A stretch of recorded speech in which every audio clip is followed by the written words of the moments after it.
الحمدللہ الحمدللہ وکفا والصلاة والسلام علی عبادہ الذین اصطفیٰ خصوصاً علی افضلہم وخاتم النبیین محمد الامین وعلی آلہ واصحابہ اجمعین. اعوذ باللہ من الشیطان الرجیم. بسم اللہ الرحمن الرحیم. قال اللہ عز وجل فی کتابہ الکریم اعوذ باللہ من الشیطان الرجیم. بسم اللہ الرحمن الرحیم. وَلَقَدْ آتَيْنَا دَاوُودَ وَسُلَيْمَانَ عِلْمًا وَقَالَ الْحَمْدُ لِلَّهِ الَّذِي فَضَّلَنَا عَلَىٰ كَثِيرٍ مِّنْ عِبَادِهِ الْمُؤْمِنِينَ.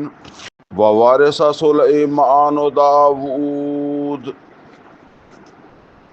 وقال يا أيها الناس علمنا منطق الطير وأوتينا من كل شيء إن هذا لهو الفضل المبين. وحشر لسليمان جنوده من الجن والإنس والطير فهم يوزعون حتى إذا آتوا على وعد النمل قالت نملة يا أيها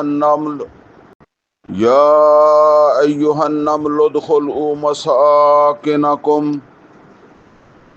لا يهتمنكم سليمان وجنوده وهم لا يشعرون. فتبسم ضاحكا من قولها وقال رب أوزعني أن أشكر نعمتك التي أنعمت علي وعلى والدي وأن أعمل صالحا ترضاه وأدخلني برحمتك في عبادك الصالحين. وتفقد الطير فقال معالي لا أرى الهدهد أم كان من الغائبين لأعذبنه عذابا شديدا أو لأذبحنه أو ليأتيني بسلطان مبين. فمكث غير بعيد فقال أحطت بما لم تحط به وجئتك من سبأ بنبأ يقين. إني وجدت امرأة تملكهم وأوتيت من كل شيء ولها عرش عظيم. وجدتها وقومها يسجدون للشمس من دون الله وزين لهم الشيطان أعمالهم فصدهم عن السبيل فهم لا يهتدون. ألا يسجدوا لله الذي يخرج الخبأ في السماوات والأرض ويعلم ما تخفون وما تعلنون. الله لا إله إلا هو رب العرش العظيم. قال سننظر أصدقت أم كنت من الكاذبين. اذهب بكتابي هذا فألقيه إليهم ثم تول عنهم فانظر ماذا يرجعون. قالت يا أيها الملأ إني ألقي إلي كتاب كريم إنه من سليمان وإنه بسم الله الرحمن الرحيم. اللہ تعالوا علی واتونی مسلمین. قالت یا ایہا الملأ افتونی فی امری ما کنت قاطعۃ امرا حتی تشہدون. قالوا نحن اولو قوة واولو بأس شدید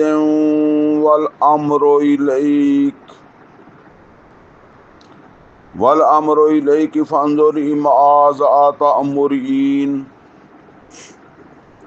قالت ان الملوک اذا دخلوا قرية افسدوها وجعلوا عزة اهلها اذلة وكذلك يفعلون وإني مرسلة إليهم بهدية فناظرة بما يرجع المرسلون فلما جاء سليمان قال تمدونني بمال فما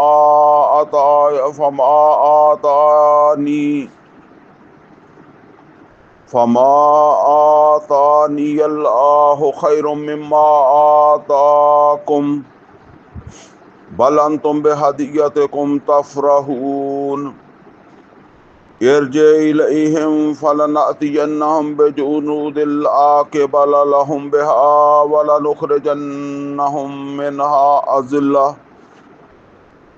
وهم صاغرون قال يا أيها الملأ أيكم يأتيني بعرشها قبل أن يأتوني مسلمين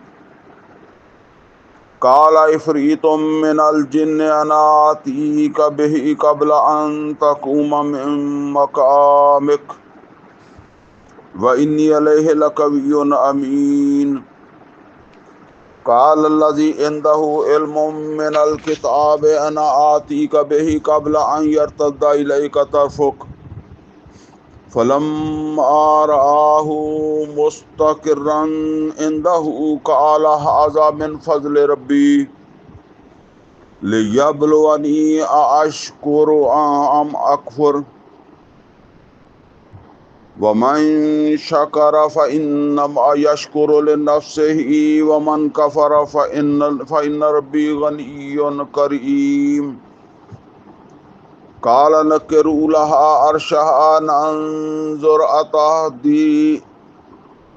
أتهتدي أم تكون من الذين لا يهتدون فلما جاءت قيل هكذا عرشك قالت كأنه هو وأوتينا العلم من قبلها وكنا مسلمين وصدها ما كانت تعبد من دون الله إنها كانت من قوم كافرين قيل لها ادخل الصرح فلما رأته حسبته لجة وكشفت عن ساقيها قال إنه صرح ممرد من قوارير قالت رب إني ظلمت نفسي وأسلمت مع سليمان لله رب العالمين صدق الله العلي العظيم ربی اشرح لی صدری ویسر لی امری واحلل عقدۃ من لسانی یفقہوا قولی اللہم ارنا الحق حقا وارزقنا اتباعہ وارنا الباطل باطلا وارزقنا اجتنابہ آمین یا رب العالمین۔ عزیز دوستو، اس وقت سورہ نمل سے میں نے 2 رکوع پڑھے ہیں، آیت نمبر 15 سے لے کر آیت نمبر 44 تک۔ ان 2 رکوعوں کے اندر ذکر ہے عظیم پیغمبر سلیمان علیہ السلام کا۔ ویسے نام تو داود علیہ السلام کا بھی آتا ہے، لیکن اصل جو سارا اس کے اندر واقعہ ہے یا سیرت ہے جس پیغمبر کی، جس کا ایک حصہ یہاں اللہ تعالیٰ بیان فرما رہا ہے، وہ ہے سلیمان علیہ السلام۔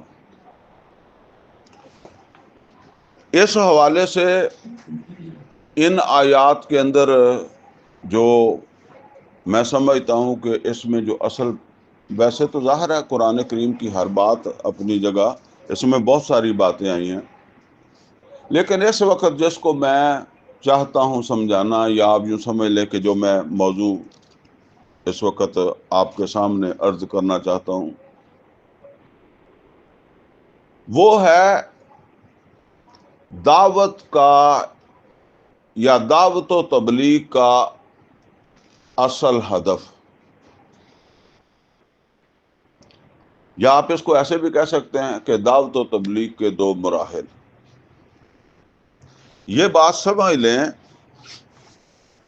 کہ ایمان کے بعد دعوت اور تبلیغ یہ ہر ایمان والے کی ذمہ داری ہے، یعنی یہ دو فرض جو ہیں نا، یا دو فرائض جو ہیں، یہ ایک ساتھ ہی انسان کے اوپر جو ہے وہ عائد ہوتے ہیں۔ یعنی ایک طرف انسان جو ہے وہ ایمان لاتا ہے، اشہد ان لا الہ الا اللہ و اشہد ان محمدًا عبدہ و رسولہ، تو اس کا مطلب یہ ہے کہ وہ خود اپنے آپ کو اللہ تعالیٰ کے حوالے کرتا ہے، اللہ تعالیٰ کے سپرد کرتا ہے، اور اللہ تعالیٰ کے سامنے اپنے آپ کو عاجز، بے بس، بے اختیار سمجھتا ہے، اور اسی کی تربیت جو ہے نا وہ ایمان کے بعد نمایاں طور پر، ویسے تو ہر عمل سے یہی چیز جو ہے وہ سامنے آتی ہے، لیکن نماز پہلا آپ یوں سمجھ لیں کہ تقاضا ہے ایک ایمان والے سے، تو اس میں یہی ہے فرما برداروں کی طرح کھڑے ہونا، جیسے بادشاہوں کے آگے کھڑے ہوتے ہیں، پھر جو ہے وہ اللہ تعالیٰ کے ساتھ اپنے عہد کو، سورہ فاتحہ کے اندر جو ایک عہد ہے، ایاک نعبد و ایاک نستعین، اس کے وہ سارے جو بھی آگے پیچھے کے تقاضے ہیں ان کے ساتھ اس عہد کو تازہ کرنا، اور پھر اللہ تعالیٰ کے آگے جھکنا، رکوع میں جانا، پھر اللہ تعالیٰ کے آگے سجدے میں گر جانا، یہ سب اگر غور کریں تو یہ اپنی حیثیت کا زبان سے اور اپنے عمل سے بھی جو ہے نا وہ اس کا اظہار ہے۔ اب جب خود انسان جو ہے وہ اللہ تعالیٰ کی فرما برداری میں آ گیا ہے، تو اب اس کی دوسری ذمہ داری ہے کہ اپنے معاشرے کو اللہ تعالیٰ کی فرما برداری میں لانے کے لیے کوشش کرے۔ یہ کوشش اس کے اوپر فرض ہے۔ دیکھیں یہ پہلا مرحلہ آسان ہے کیونکہ یہ میرے اپنی ذات سے متعلق ہے، اور اب یہ دوسرا مرحلہ اور یہ دوسرا کام مشکل ہے، یہ دوسروں سے متعلق ہے۔ دوسروں کو اس رستے کے اوپر لانے کے لیے پورا زور، پوری محنت، کوشش، اللہ تعالیٰ کا پیغام ان کے اوپر جو ہے، ان تک جو ہے وہ پہنچانا۔ یہ قرآن حکیم کے اندر سورہ انعام میں بھی آیت آئی ہے، سورہ آراف میں بھی آئی ہے، ویسے قرآن حکیم کے اندر بہت جگہوں کے اوپر یہ بات آئی ہے۔ اللہ تعالیٰ نے فرمایا یا بنی آدم، اے آدم کی اولاد، اما یاتینکم رسول منکم، جب بھی تمہارے پاس میری جانب سے رسول آئیں، یہ رسول ایک کی بات نہیں ہو رہی، یہ جمع رسول ہے، رسول منکم، یا بنی آدم، اے آدم کی اولاد، اما یاتینکم رسول منکم، جب بھی میرے رسول تمہارے پاس آئیں گے، یہ صرف محمد رسول اللہ صلی اللہ علیہ وسلم کی بات نہیں، جو بھی رسول آئے گا، یہ ایک اہم بات ہے، یہ مشترک ہے سب رسولوں میں۔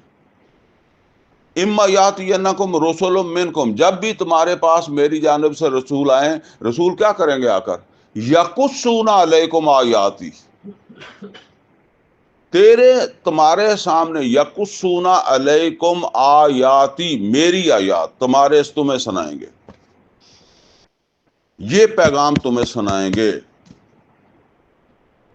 یہ ہے وہ تبلیغ جو ہر پیغمبر نے کی ہے، اللہ کا پیغام۔ اور جب میں پیغام کہتا ہوں نا تو یہ بات سمجھ لیں، اس میں کوئی مخصوص آیتیں نہیں ہیں، یہ سورہ فاتحہ سے لے کر سورہ ناس تک ہے، یہ پورا ایک پیغام ہے۔ یہ پیغام لوگوں تک پہنچانا، قرآن تو یہی کہتا ہے کہ ہر رسول، جو بھی رسول آئے گا، یقصون علیکم آیاتی فمن اتقی، تو جس نے بھی تقوی اختیار کیا، واصلح، اپنی اصلاح کر لی، فلا خوف علیہم ولا هم یحزنون، اس کے لیے کوئی خوف نہیں ہوگا، کوئی حزن نہیں ہوگا۔ بہرحال یہ دوسرا مطلب یہ ہے کہ یہ ہر پیغمبر پہلے تو خود فرما بردار بنتا تھا نا، انا اول المؤمنین، میں سب سے پہلے ایمان لانے والا، سب سے پہلے اللہ تعالیٰ کی بات کا یقین کرنے والا۔ اور دوسرا فرض یہ ہے ان کے اوپر، اب ہمیشہ جس بھی پیغمبر نے بالعموم آغاز کیا ہے، سلیمان علیہ الصلوۃ والسلام یا داؤد علیہ الصلوۃ والسلام کا استثناء سمجھ لیں، ٹھیک ہے، کیونکہ انہیں تو جماعی حکومتیں ملی تھی، لیکن بالعموم پیغمبر جو ہے وہ خواہ نوح علیہ الصلوۃ والسلام ہوں، شعیب علیہ الصلوۃ والسلام ہوں، صالح علیہ الصلوۃ والسلام، ہود علیہ الصلوۃ والسلام ہوں، یا محمد رسول اللہ صلی اللہ علیہ وسلم، انہوں نے تنہا شروع کیا ہے۔ نبی صلی اللہ علیہ وسلم کے بارے میں تو کوئی شک نہیں ہے کہ نبی صلی اللہ علیہ وسلم غار حرا میں تھے، اور اس معاشرے کے اندر نبی صلی اللہ علیہ وسلم اللہ تعالیٰ کے پیغمبر تھے، لیکن اس معاشرے میں جو کوئی عہدے ہوتے ہیں نا، یا کوئی حیثیت ہوتی ہے، مثلا گاؤں میں نمبردار ہوتا ہے تو اس کی ایک حیثیت ہوتی ہے، قبیلے میں سردار ہوتا ہے، اس کی ایک حیثیت ہوتی ہے۔ تو نبی صلی اللہ علیہ وسلم کے پاس اس طرح کا کوئی جو ہے وہ کوئی ایسی حیثیت نہیں تھی۔ جس قبیلے سے آپ کا تعلق تھا، اس کے بھی جو ہے وہ قبیلے کے جو سردار تھے وہ تو ابو طالب تھے، اور بعد میں پھر اس کی وفات کے بعد ابو لہب بن گئے۔ درمیان میں کچھ دیر ان کے چچا زبیر بھی رہیے، غالباً ابو طالب سے پہلے رہے ہیں یا پہلے ہی رہے ہیں تھوڑا ٹائم۔ تو اب یہ ماحول ہے جس میں محمد رسول اللہ صلی اللہ علیہ وسلم جو ہے وہ تشریف لا رہے ہیں، اور یہاں اب نبی صلی اللہ علیہ وسلم نے اس معاشرے کے اندر جو دعوت اور تبلیغ کا کام کیا ہے، اللہ کا یہ پیغام قرآن کریم کے اندر 4 مقامات کے اوپر یہ بات اللہ تعالیٰ نے بیان فرمائی، 2 دفعہ سورہ بقرہ میں، 1 دفعہ سورہ آل عمران میں، 1 دفعہ سورہ جمعہ میں، کہ محمد رسول اللہ صلی اللہ علیہ وسلم نے یہ کام جو کیا ہے یہ کس طرح کیا ہے، کیا پروگرام لے کر آپ آئے تھے۔ چنانچہ سورہ جمعہ میں فرمایا هو الذی بعث فی الامیین رسولا منہم، وہ اللہ ہے جس نے اٹھایا امیوں کے اندر ایک رسول۔ امی ان پڑھ وہ عرب کے لوگ۔ هو الذی بعث فی الامیین رسولا منہم یتلو علیہم آیاتہ ویزکیہم ویعلمہم الکتاب والحکمہ۔ یہ 4 کام ہے جو محمد رسول اللہ صلی اللہ علیہ وسلم نے کیے، اور ان 4 کا تعلق قرآن سے۔ وَإِن كَانُوا مِن قَبْلُ لَفِي ضَلَالٍ مُبِينٍ، جب یہ کام نہیں ہو رہا تھا تو وہ کھلی گمراہی کے اندر تھے۔ بہرحال نبی صلی اللہ علیہ وسلم نے یہ کام کیا، اور چونکہ فل ٹائم کا کام کیا ہے، نبی صلی اللہ علیہ وسلم نے اس دوران نہ کوئی نوکری کی، نہ کوئی تجارت کی، نہ کوئی بکریاں چرائی، نہ کوئی دیہڑی کی، جو بالعموم ہر آدمی کی ضرورت ہے نا، پیٹ ہر آدمی کو لگا ہوا، کھانا تو ہے نا۔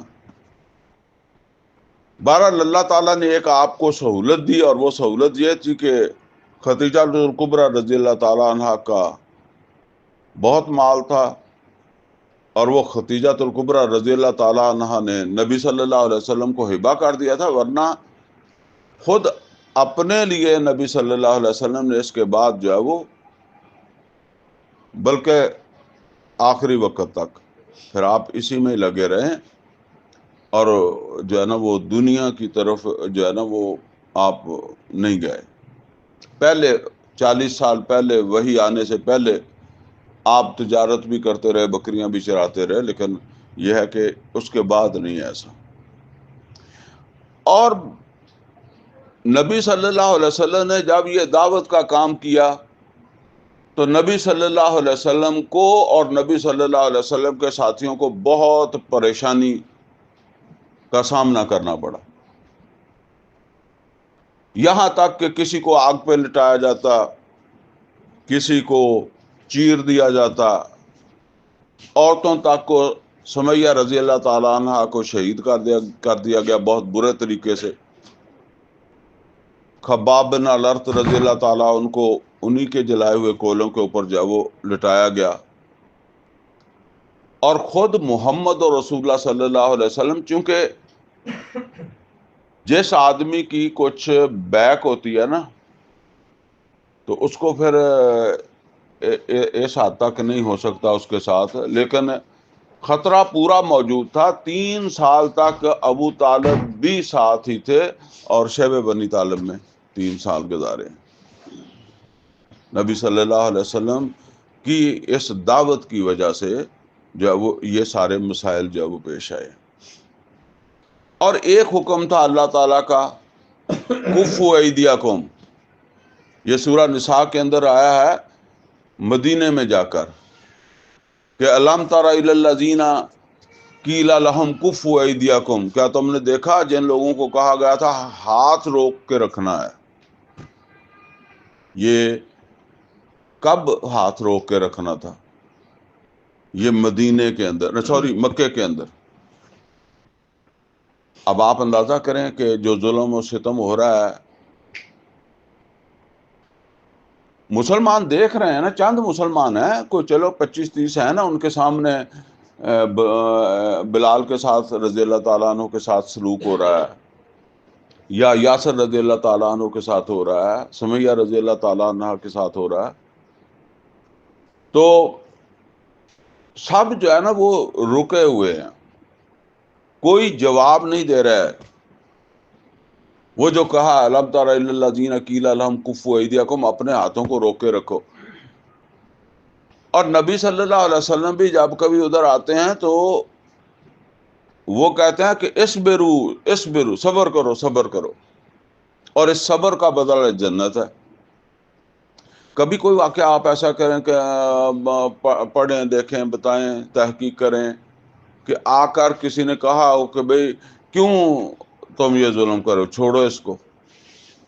بھئی آپ ویسے بھی سڑک پہ اوپر جائیں، ایک باپ اپنے بچے کو مار رہا ہو تو آپ خام خواہ مداخلت کر دیتے ہیں، گھر میں ہوں تو آپ کی بیوی مداخلت کر دیتی ہے کہ بچہ مارنا۔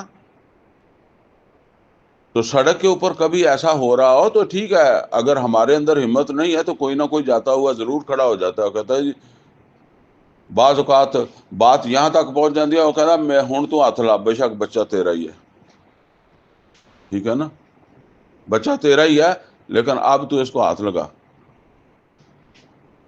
تو کسی نے ایسا نہیں کیا۔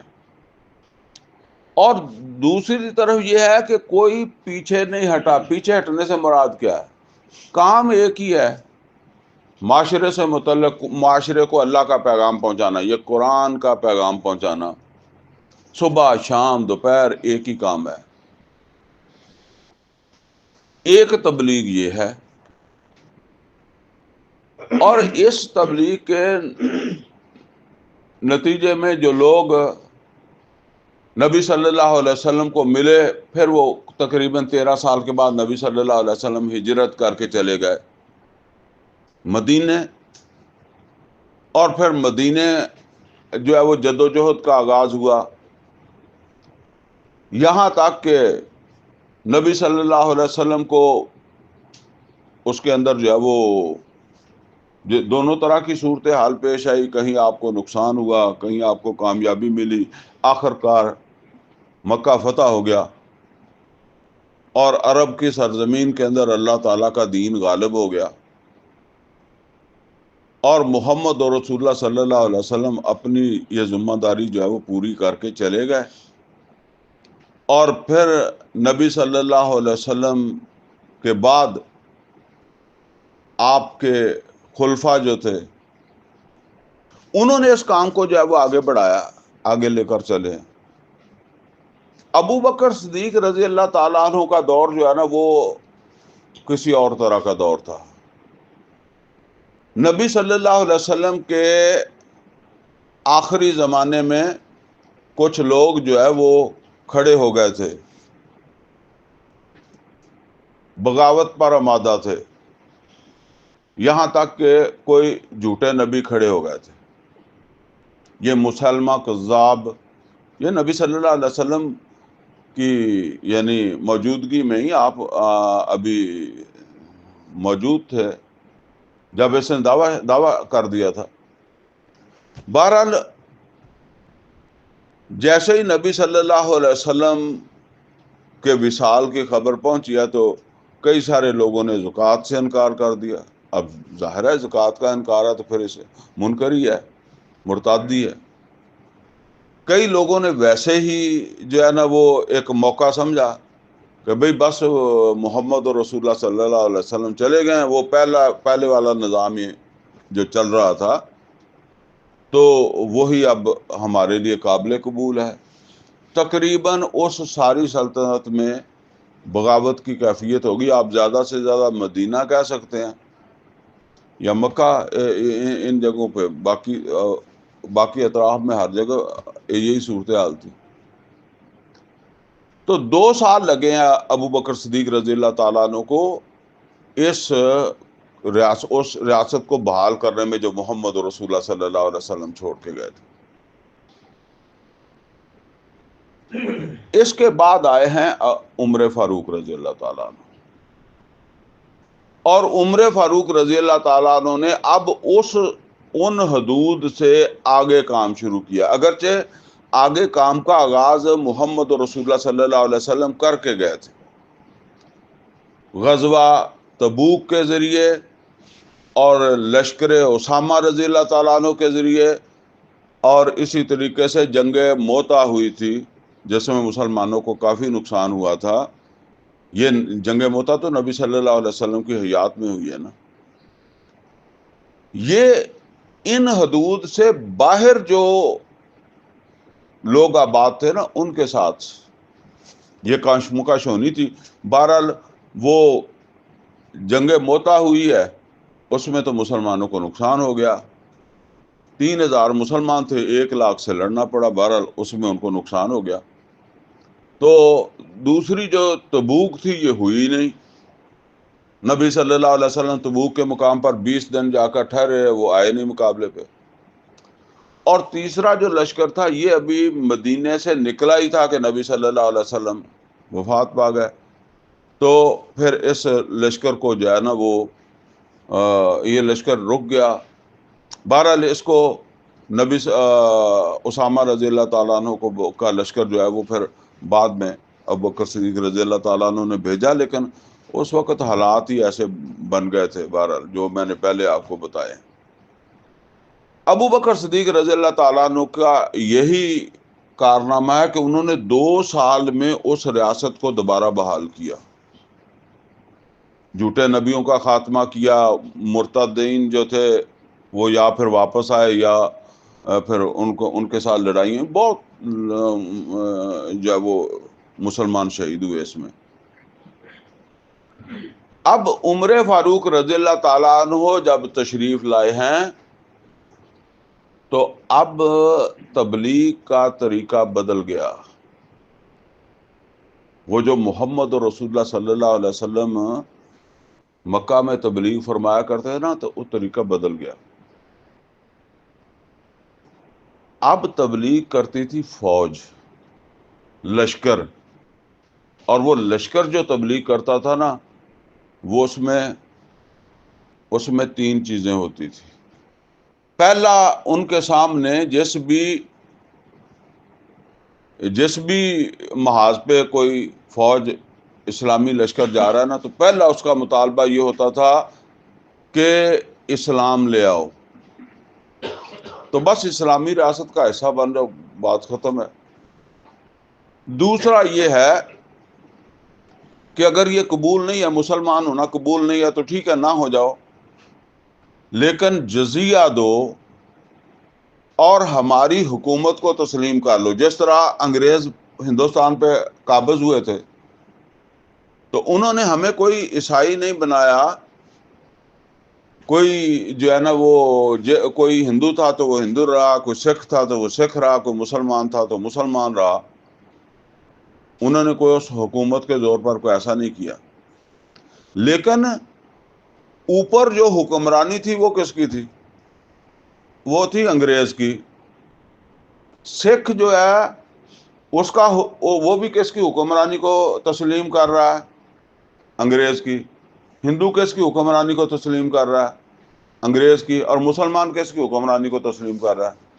انگریز کی حکمرانی کو. بالکل اسی طرح جیسے میں وہ کہا کرتا ہوں نا کہ آج پاکستان میں اسلامی حکومت تو نہیں ہے، لیکن بریلوی بھی اسے تسلیم کرتا ہے، دیوبندی بھی کرتا ہے، اہل حدیث بھی کرتا ہے، شیعہ بھی کرتا ہے. جس طرح وہ انگریز کے کرتے تھے نا، اسی طرح کرتے ہیں. سب اس کو تسلیم کرتے ہیں نا. نیچے وہی حیثیت ہے اس وقت بھی، اس سے کوئی زیادہ فرق نہیں ہے. ٹھیک ہے نا. جس طرح انگریز کی حکومت میں مسلمان بھی اس کی رائے ہے، اور سکھ بھی رائے ہے، اور جو کچھ بھی ہے ہندو ہے وہ بھی اس کی رائے ہے. بے شمار ہندوستان تو بہت بڑا تھا، بہت بڑی اس کے اندر جو ہے وہ نظریات کے لوگ تھے، سب اس کی رائے. اسی طرح اب پاکستان میں ایک حکومت ہے، ایک سمجھ لیں کہ نظام چل رہا ہے. وہ نظام بہرحال اللہ کا تو نہیں ہے، وہ غیر اللہ کا ہے. اور اس غیر اللہ کے نظام کے تحت وہ بے شک کوئی جماعت کے اندر ہو، وہ جیسے میں نے کہا کہ کوئی بریلوی ہے، کوئی شیعہ ہے، کوئی دیوبندی ہے، کوئی اہل حدیث ہے، کوئی جماعت اسلامی ہے، کوئی تنظیم اسلامی ہے، جتنے بھی ہیں وہ سب کے سب اس طاغوت کے نیچے زندگی گزار رہے ہیں. اب جو مطالبہ دوسرا ہوتا تھا وہ یہ ہوتا تھا کہ نظام ہم قائم کریں گے. پہلا تو تھا یہ کہ مسلمان ہو جاؤ. دوسرا کیا ہے؟ نظام ہم قائم کریں گے، ملک کو ہم چلائیں گے، تم مسلمان نہیں ہونا تو نہ ہو. جس طرح انگریز کہتا تھا چلو تم مسلمان ہو یا ہندو ہو، لیکن اس ملک میں جو ہمارا ٹیکس لگائیں گے وہ ہمیں دیا کرو. اب بھی ہم دیتے ہی ہیں نا، ٹیکس ہمیں دو. ٹیکس کا مطلب یہ ہوتا ہے کہ یا جو ہم قوانین بنائے اس کے مطابق رہو. یہ اب آپ مکان بناتے ہیں تو آپ نقشہ بنواتے ہیں نا، کاروبار کرتے ہیں تو لائسنس بنواتے ہیں. یہ کوئی اسلام نے کہا ہے؟ یہ کوئی قرآن میں آیا ہے کہ لائسنس بنا کے کاروبار کرنا ہے تم نے؟ یہ اس نظام کا تقاضا ہے. ٹھیک ہے نا. تو اس کو ہم تسلیم کرتے ہیں. یہی اسلام کا مطالبہ تھا. یوت الجزیہ تھا عن ید وہم صاغرون، جزیہ دیں اور تابع ہو کر رہیں. نیچے بے شک ہندو رہے، سکھ رہے، یہودی رہے، جو بھی رہے، اس سے کوئی مسئلہ نہیں ہے. اس نظام کو جو ہے وہ مانے. اب تیسری بات کیا ہے کہ اگر یہ پہلی دونوں باتیں تمہیں قبول نہیں ہیں، کہ مسلمان ہونا بھی قبول نہیں ہے اور جزیہ دینا بھی قبول نہیں ہے، اسلامی حکومت کو ماننا بھی، ہمارے نظام کو کتاب آنا بھی تمہیں قبول نہیں ہے، تو پھر تیسرا آپشن یہ ہے کہ تلوار تمہارے اور ہمارے درمیان فیصلہ کرے گی. تو میں وہ جو بات کر رہا تھا آپ سے کہ یہ ہے تبلیغ کے دو رخ. ایک وہ ہے جو مکہ میں تھا کہ لوگوں کو سمجھاؤ، لوگوں کے اندر قرآن اترے، ان کو سمجھ آئے، اور پھر وہ ایک قوت بنے. اس لیے کہ اب وہ قوت نہیں ہے. جب وہ قوت وجود میں آ گئی ہے تو اب تبلیغ بھی بدل گئی ہے. اب تبلیغ فاسٹ ہو گئی ہے، اور اس کے اندر جو ہے وہ 3 مطالبے ہیں جو میں نے آپ کے سامنے جو وہ رکھے ہیں. یہ ہے اصل شکل جس کو آج ہم سمجھتے نہیں ہیں. قرآن کریم کے اندر اللہ تعالیٰ نے پیغمبروں کا تذکرہ کیا ہے، جن میں داؤد علیہ الصلوۃ والسلام اور سلیمان علیہ الصلوۃ والسلام اور طالوت کا بھی ذکر ہے، جن کے پاس حکومتیں رہی ہیں. ظاہر ہے وہ بھی تبلیغ کرتے تھے، اور خیر باقیوں کی تبلیغ کا اللہ نے قرآن میں اتنا ذکر نہیں کیا. سلیمان علیہ الصلوۃ والسلام کی تبلیغ اللہ نے بڑی ٹکا کے قرآن حکیم کے اندر جو ہے وہ بیان کی ہے. وہ بالکل عمر فاروق رضی اللہ تعالیٰ عنہ جیسی تبلیغ ہے. بلکہ ہم یہ کہیں گے کہ وہ تو پہلے تھی نا. عمر فاروق رضی اللہ تعالیٰ عنہ کی تبلیغ وہی ہے جو سلیمان علیہ الصلوۃ والسلام کرتے تھے. پھر قرآن حکیم کے اندر ایک صالح مومن کا ذکر ہے، اس کا نام ہے ذوالقرنین. وہ بھی یہی تبلیغ کرتا تھا، اس لیے کہ اس کے پاس طاقت تھی، قوت تھی.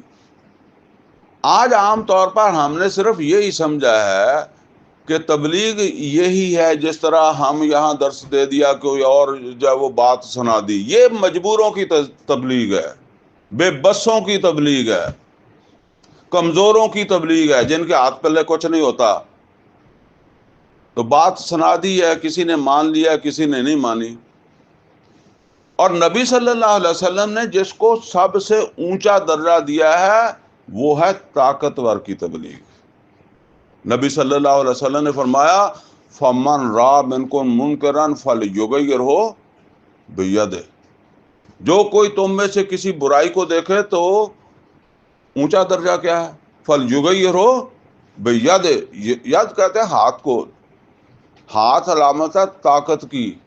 جب آپ نے کسی چیز کو غلط دیکھا، ہاتھ سے روکا تو آپ طاقتور ہیں، ورنہ تو ہاتھ توڑ دے گا آپ کا. تو آپ میں اتنی طاقت ہے تو آپ ہاتھ نکالیں گے، ورنہ آپ ہاتھ ہی نہیں نکالیں گے. وہ مکہ میں حکم تھا کفو ایدیکم، ہاتھ نہیں کٹنا، کیونکہ ہاتھ نکالیں گے تو اس کا کوئی نتیجہ اور نکل آئے گا. اپنی وہ قوت جو ہے وہ جمع کرو، ابھی صبر کرو، برداشت کرو. تو یہ قوت جب حاصل ہو گئی ہے تو اب آپ کسی منکر کو موقع دیتے ہیں تو پھر تو آپ منکر کے ساتھ تعاون کر رہے ہیں. اگر آپ اس کو روک سکتے ہیں اور آپ نہیں روکتے تو آپ اس کے ساتھ تعاون کر رہے ہیں. محمد رسول اللہ صلی اللہ علیہ وسلم نے کہا طاقت سے روک دو. دوسری بات یہ ہے کہ وَإِلَّمْ يَسْتَطِعْ فَلْبِلِسَانِهِ. اگر استطاعت نہیں ہے، جس طرح مسلمانوں کے پاس وہاں استطاعت نہیں تھی، تو فَبِلِسَانِهِ. تو زبان کے ساتھ یہ شعور لوگوں کے اندر پیدا کرتے رہو، ان کو ان کی ذمہ داری کا احساس دلاتے رہو، اور ان کو یہ بتاؤ کہ اپنی قوت میں اضافہ کرو. آج ہم اس قوت کو کوئی اہمیت نہیں دیتے. دیکھیں پیغمبروں کا تذکرہ آتا ہے، اور اس میں ایک پیغمبر ہیں لوط علیہ الصلوۃ والسلام. لوط علیہ الصلوۃ والسلام کے دروازے پہ قوم آ گئی. جب وہ، میں لمبی باتوں میں نہیں جاتا، پھر وہ لمبی ہو جاتی ہے.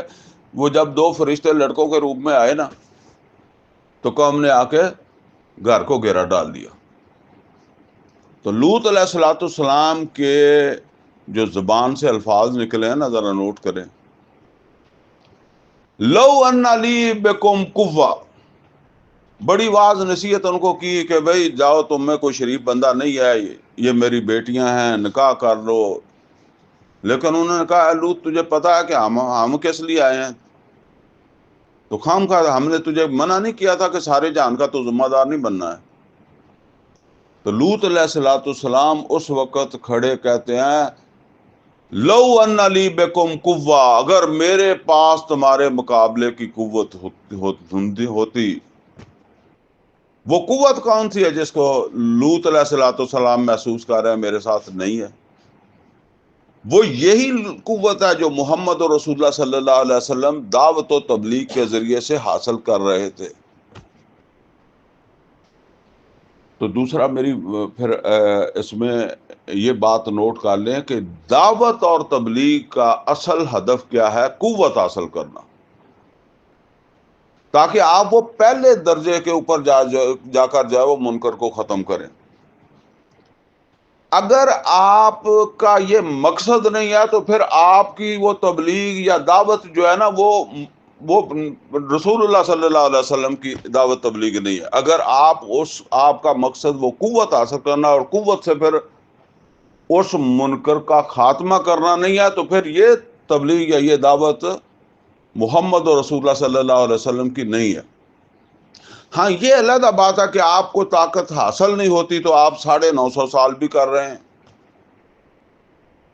نوح علیہ الصلوۃ والسلام 950 سال بھی لگے ہیں، اور بھی پیغمبر ہیں، ہود علیہ الصلوۃ والسلام، صالح علیہ الصلوۃ والسلام، یونس علیہ الصلوۃ والسلام، اور یہ لوط علیہ الصلوۃ والسلام۔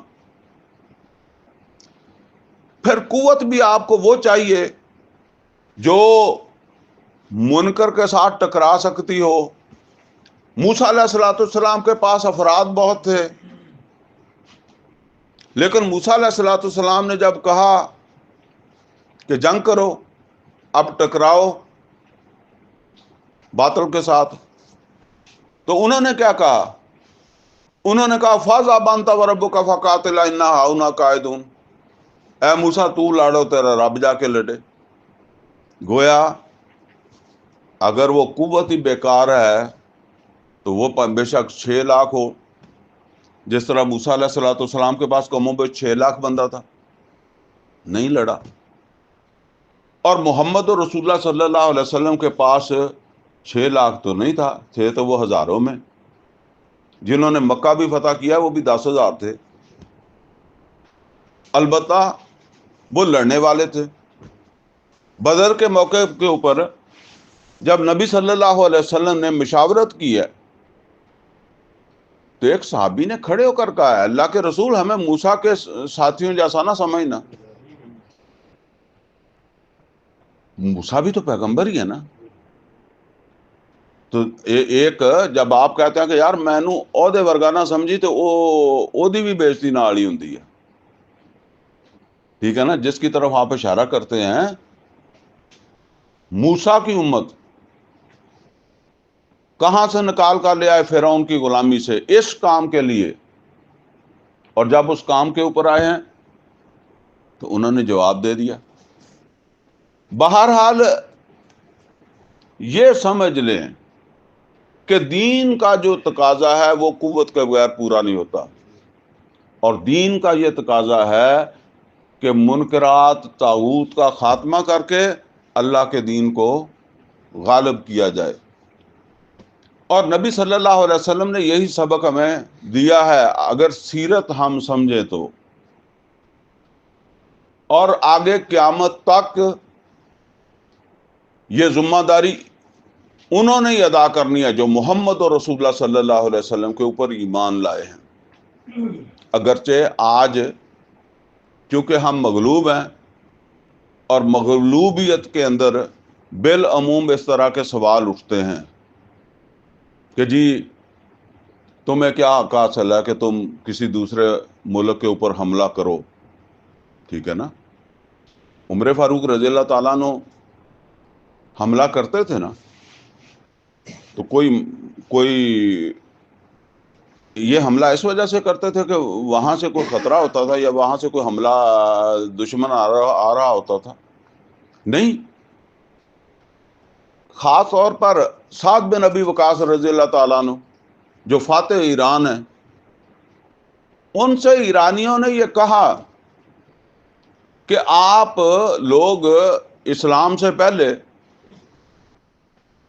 یہاں آ جایا کرتے تھے اور لوٹ مار کر کے واپس چلے جاتے تھے، اب واپس کیوں نہیں ہو رہے؟ تو انہوں نے کہا کہ پہلے ہم آتے تھے اپنی مرضی سے تھے، اپنی مرضی سے چلے جاتے تھے۔ اصل میں وہ نوٹ کریں نا کہ اس وقت اتنی ترقی نہیں ہے، کوئی ایئر فورس نہیں ہے، یہ رہنے والے ہیں ریگستان کے، وہ متمدن علاقے ہیں۔ تو جس طرح ابھی آپ کہتے ہیں کہ جو وہ بلوچستان کے اندر جو ہے وہ پہاڑوں سے اتر کر جو ہے وہ آ کر جو ہے وہ کوئی بندے مار کے بھاگ جاتے ہیں، یہ جاتے تھے عرب ایرانیوں کے علاقے میں سرحد کے ساتھ ساتھ، وہاں کوئی لوٹ مار کی، اور ان کی فوج آنے سے پہلے ان کی جو فوج تھی اس نے بھی کوئی گھوڑے اٹھاتے ہی آنا سی نا، انہیں کہڑا ہوائی جہاز بھیج دینے سی، میزائل مار دینا سی۔ اچھا، ان کے آنے سے پہلے آ کے ریگستان میں چھپ جاتے تھے، تو جس طرح پھر ہمارے اب تو فوج کے پاس ہوائی جہاز بھی ہے نا، ورنہ پہلے یہ پیچھے نہیں جاتے تھے کہ یار وہ آگے پہاڑ میں لکے چھپے بیٹھے ہوں گے اور نقصان ہو جائے گا، تو وہ پھر صحرا میں نہیں آتے تھے کہ وہاں پھنس جائیں گے ہم، یہ تو عادی ہیں یہاں رہنے کے چھپنے کے نا، تو چھپ کے ماریں گے۔ تو وہ بھی جب یہ بھاگ جاتے تھے تو وہ بھی واپس ہو جاتے تھے۔ تو انہوں نے کہا کہ پہلے بھی تم لوگ اس طرح آتے تھے، لوٹ مار کے بھاگ جاتے تھے، اب تم آگے سے آگے بڑھتے چلے آ رہے۔ تو سعد بن ابی وقاص رضی اللہ تعالیٰ عنہ نے کہا پہلے ہم خود آتے تھے، اور جب ہماری ضرورت پوری ہو جاتی تھی یا ہم تم سے خطرہ سمجھتے تھے کہ بھئی ان کی فوج آ رہی ہے، ہم بھاگ جاتے تھے۔ اب ہم آئے نہیں ہیں، ہمیں بھیجا گیا ہے، اور جس نے بھیجا اس نے ہمیں واپسی کا ٹائم ٹیبل دیا ہی نہیں، اس لیے واپس ہم نہیں جا رہے۔ اور دوسرا جو تم یہ پوچھتے ہو کہ ہم آئے کیوں ہیں، ہاں ہم آئے اس لیے ہیں کہ بادشاہوں کی غلامی سے اللہ کے بندوں کو آزاد کروائیں اور انہیں اسلام کے عادلانہ نظام کے تحت زندگی گزارنے کا موقع دیں۔ یہ ہمارا مقصد ہے، یہ ہمارا مشن ہے، اور یہ مشن کوئی سعد بن ابی وقاص رضی اللہ تعالیٰ عنہ نے اب نبی صلی اللہ علیہ وسلم کے رشتے میں ماموں ہیں، اور یہ وہ صحابی ہیں جن کے لیے نبی صلی اللہ علیہ وسلم نے یہاں تک فرمایا ہے کہ اے سعد تیر چلاؤ، تیرے اوپر جاؤ میرے ماں باپ قربان۔ تو یہ انہوں نے نبی کریم صلی اللہ علیہ وسلم سے سیکھا تھا نا۔ آج جو میں عرض کر رہا تھا، آج ہمارے لوگ بھی سمجھیں گے کہ یار یہ تو کوئی بات نہیں بنتی، اگر یہ بات نہیں بنتی تو یہ سمجھ لیں، بے شک آپ کو اسلام اچھا لگے یا نہ لگے، دنیا کے اندر ہر دور میں یہ ہوتا ہے کہ جو طاقتور ہوتا ہے وہ اپنی چلاتا ہے۔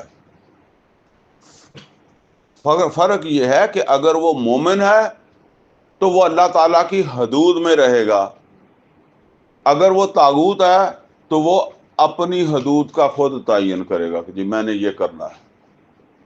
اب آپ ذرا دیکھیں نا دنیا کے اندر کون راج کرتا ہے؟ جس کے پاس طاقت ہے، جب اس کے پاس طاقت ہے تو وہ افغانستان پر بھی حملہ کر سکتا ہے، جب اس کے پاس طاقت ہے تو وہ عراق پر بھی کر سکتا ہے، وہ لیبیا کے اوپر بھی کر سکتا ہے، وہ فلسطین پر بھی کر سکتا ہے، وہ یمن میں بھی کر سکتا ہے،